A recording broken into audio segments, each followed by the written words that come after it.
Andy here. You guessed it, we are back with another book haul. So these are the books that I got the week of my birthday. These are not all horror, I will say. I don't think that they're even like a majority of horror like usual. I kind of went outside the genre a little bit, but let's just get into it. Okay, so the first one I got was The Couple Next Door. This one I actually started reading, so I'm not even going to read the synopsis of the back. From what I've read so far, it's about a couple whose child was abducted, and that's pretty much all we know, but I'm interested in it. And this is by Sherry LaPena.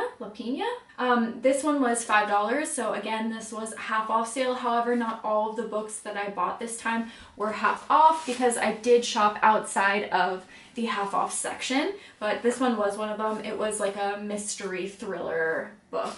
Next one that I got is Petals on the Wind. This is by VC Andrews, and this was in the horror section. This was $2, so I paid $1 for it. I had some VC Andrews books that a little bit traumatized me when I started reading them as a kid, so I thought it would be interesting to pick up. I want to say that this is like an adult horror novel because it was in the horror section and not like the YA section, but I don't know. It says, for Carrie, Chris, and Kathy, the attic was a dark horror, I just bit my lip, that would not leave their minds. And then the back picture, I don't know if you can tell, but it's just really creepy. And all these VC Andrews books, and then you open them and there's like a picture. Have you guys ever read any of these? This is the one that traumatized me, by the way. But anyways, I don't really know what this is about, but I just saw the back picture and it looked really creepy. So next up, we have Ray Bradbury's One More for the Road. So this is a collection of short stories. I thought this little skeleton guy with a little top hat and coat was just adorable. And I think this is like 18 different stories. Yeah, 18 brand new stories and 7 previously published before, but never before collected. Previously published, but never before collected. A rich elixir distilled from the pungent fruit of experience and imagination. So I'm excited to read this. This one was $3. If you guys have never read any of Ray Bradbury's short stories, they are fantastic. One of, I think, my favorite short story writers that kind of get you in the mood for Halloween. So it looks like these will be the same. The next one I got wasn't in the horror section. I actually found this mystic section, which from across I just thought, oh, it's like about witches or something, but it's not. It's about aliens and haunted houses and all this cool stuff. So I found this one here. It says Urban Legends, 666 absolutely true stories that happened to a friend of a friend of a friend. And so I thought that this would be kind of cool to read and maybe even make a video about. It was $6. I don't think this one was half off. This is by Thomas L. Crogwell. The next one that I got is called Sightings Beyond Imagination Lies the Truth. This one is by Susan Michaels, but these are stories from amazingly successful TV series, An Unexplained Phenomenon. And there is an alien in the back, so I don't know if they're all related to aliens or if they are about like hauntings. Well, the first thing says a bizarre haunting, so I'm gonna say it's probably both. Yeah, it's just a bunch of different stories of supposedly true experiences, so I just thought that this would be fun. This guy was $5. The next one that I got was Ray Bradbury's The Illustrated Man. This was $5. I think this was half off, but the reason why I bought this one is because I already had The Illustrated Man. I had this in a haul, right? Because Sydney Hanning vandalized it, but I went to actually go read this the other day, and when I opened it up, I don't mind writing all my books, but like this was so excessive that I was like, I don't know if I'm gonna be able to get through this. Like, this is just too distracting. So I decided to just buy another version. This one doesn't have any writing in it. And this is just, I think these are short stories too. Yeah, 18 startling visions of humanity's destiny unfolding across a canvas of decorated skin. Like I said before, I love Ray Bradbury, so I'm really excited to read this and excited that I can actually get through it without being distracted from someone else's writing. The next one that I picked up was William S. Burroughs' Junkie. Now this one I had never heard of before, however, it sounds really interesting. It sounded kind of like a Hunter S. Thompson's type story. So it says, in this raw and most autobiographical novel Junkie, also his debut, Burroughs fictionalizes his experiences using and dealing heroin and other drugs in the 1940s.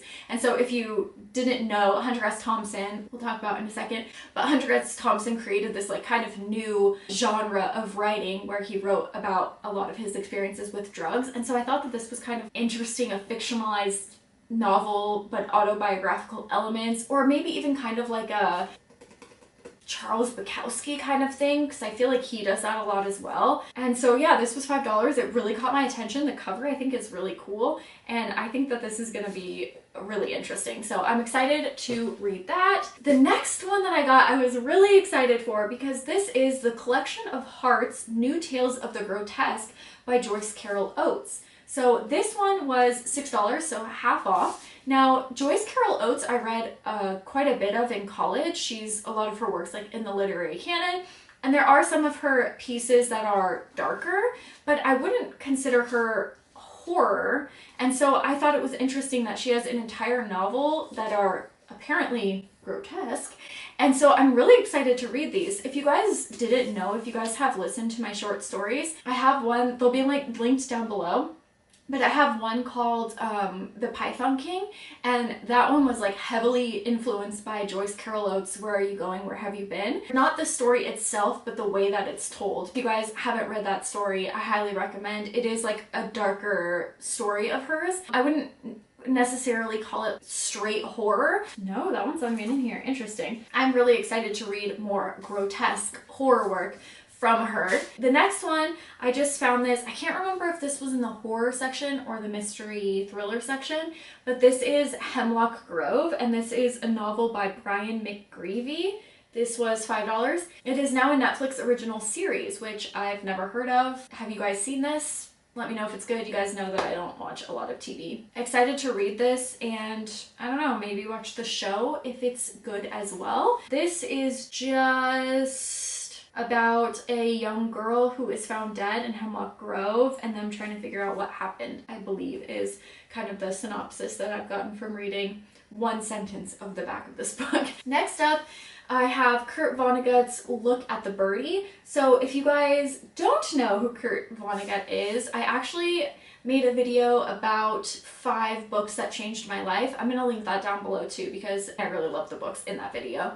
And one of the books that really changed my life and changed kind of the way that I think about writing and the way that I approach literature, or the way that I even look at how a story plays out, was Kurt Vonnegut's Slaughterhouse-Five. If you guys haven't read that, it's like such a strange, weird, beautiful story, and it's about a man being in a war. It's kind of like a Quentin Tarantino. I think I said this in my last video, but for example in Reservoir Dogs, like the movie is about a heist, but you never actually see the heist. It kind of dances around the plot of what the story is actually about. That's kind of what Slaughterhouse-Five reminds me of. Not that I'm like comparing the two or saying that their work is similar, but it is kind of like that, where it's like about war, but it really does kind of like dance around the subject, and you don't really get this like glorification of war or soldiers. It's really a very odd, interesting tale. Like, it's about aliens and stuff. Not what you would think when you were reading like an anti-war book. It's absolutely fantastic. This is a book of short fiction. And so I've read a few other okay. I read a few other of his books too. None hit me as hard as Slaughterhouse-Five, but I thought some short fiction would be really awesome. I don't know, I'm really excited. This was $5, and let me know if you guys have read this. Next up, I have the Young Oxford Book of Nasty Endings. This is by Dennis Pepper, and it says, a collection of stories which all have a big surprise at the end. You'll meet sinister landladies, weird sweatshops, evil statuettes, deadly coffins, poisonous hats, awful slitherings, murderous monks, and real lions in the nursery. But watch out for the endings. It can be nasty. I also love when books have illustrations in them, especially short stories, because I think that they can add a lot to the book. And like with every book that I get, we have, you know, Ramsey Campbell, Richard Matheson, big names in horror, but then there's also some that I've never heard of. So that's kind of what seems to be the consensus with books like these, which is why I love them so much, because I get a lot of exposure to new writers, and then I'm able to, through the short stories that I love, find novels that they've written and kind of like dive more heavily into their writing careers. So I really love anthologies like this, and plus the cover is just so cool. Next up, I got Hunter S. Thompson's Fear and Loathing in Las Vegas. So this one I own. Have no idea where it is. This one's actually like a novel with really awesome drawings scattered throughout, so I guess I like them in novels too. If you guys have never read any of Hunter S. Thompson's work, I mean, it's just so entertaining. You guys have probably seen the movie Fear and Loathing in Las Vegas, but the book is just fantastic. This one was $6. It was not half off because it was in the journalism section, because he has this like gonzo way of writing. I also had his Hell's Angel book, and I think another one, I have no idea. I moved 6 times in 5 years, so I think a lot of my books just kind of like evaporated. Or, you know, you lend people books and they just never make it home to you. So I picked this up again. I will be reading it shortly. This is just a really fun, fantastic read. Highly suggest if you guys have never read it. I'm gonna go out on a limb and say probably anything from Hunter S. Thompson is pretty cool. The last thing that I got is this Daphne du Maurier. I think that's how you pronounce her name. And so this is Classics of the Macabre, illustrated by Michael Foreman. So another one that is illustrated, which is cool. This was $8, so half off. And if that name doesn't ring a bell to you, she is the author of the short story The Birds. Maybe it's a novella. I looked for kind of like a cool anthology series when I did compare the movie to the book The Birds. I'll leave that video down below too if you're interested. It's actually really interesting, some analysis of her book and how it has to do with like a metaphor for war and things like that. But when I was looking, I couldn't really find anything like this. And then again, just like finding darker writings from one writer. You guys know I am a fan. I thought that this was just like a really cool book to have and add to my collection. Whew, is that it? Oh, you know what? I have the paper too. This one I paid more for. How many books? 1, 2, 12, 13 books. And I paid $51.46 for this one. But the reason why these were more were because I didn't shop all in just the half off section. I kind of went a little crazy in the bookstore because I knew that this would be probably the last time that I was book shopping for a while. So I wanted to just like really stock up. Yeah, I think this book haul was one of my favorites. I think I got a lot of really, really great books to read. Let me know what you guys are reading right now. Thank you so much for watching. I will see you Tuesday and Thursday with another horror video, and you guys can check out my second channel, my original fiction, that kind of stuff, all linked down below, and I will see you soon. Bye guys.